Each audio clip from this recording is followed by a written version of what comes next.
Okay, now we know what our customers want out of the sales call. We know what we want to accomplish out of the sales call from step one. Now we're going to spend a quick minute talking about planning and how to prepare yourself for the sales call itself.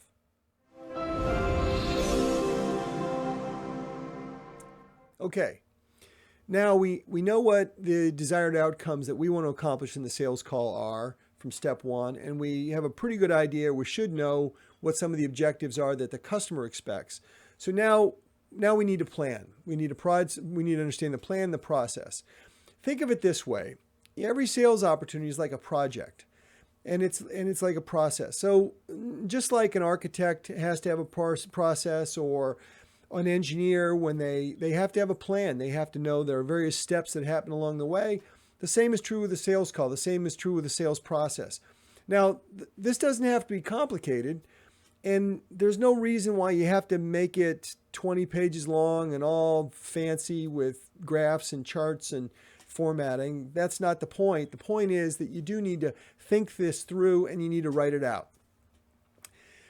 Now, when you write it out, what you want to do is think about the sorts of questions you need to ask, the sorts of things you want to gather as a result of the sales call, and the things that you want to impart upon your customer. So, it's simple questions like who's attending the call, who should be attending the call, what's going on inside the customer's environment right now, what's their industry, what are the pressures on their industry, what does each attendee want to know, what sorts of questions are they going to ask.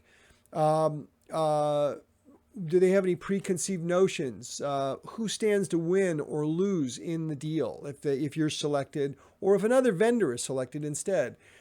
And what sorts of materials, documents, information do you need to have at your fingertips and ready for the call? Now, depending on where you are in the sales process, those questions are going to vary. Early on, they're going to be very discovery oriented. Later on, there's going to be more information exchange, and you're going to be in a situation where you're doing more presenting and more sharing of information and the like. But you're still going to have to plan for each of those calls. Now, the thing to keep in mind is this gets automatic. You do this a few times, you get used to it, and it becomes second nature, and it becomes a habit. And that's exactly what you want to have happen, but you still want to formalize it. You want to have a defined structure. You want to have a set of questions that a way to remind yourself. And I would urge you to go to the website and download some of the free resources. There are discovery questions and sheets and other kind of planning tools that you should take advantage of. And once you do that, you're going to be in a much better position to perform well in the call. It's going to increase your confidence. It's going to make things easier for you. And the sales call is going to flow much more effectively. And that's a great second step. It's a great fundamental, and it's a habit that you really need to kind of inculcate into your sales process. And with that, great. We'll move to step three. Thanks.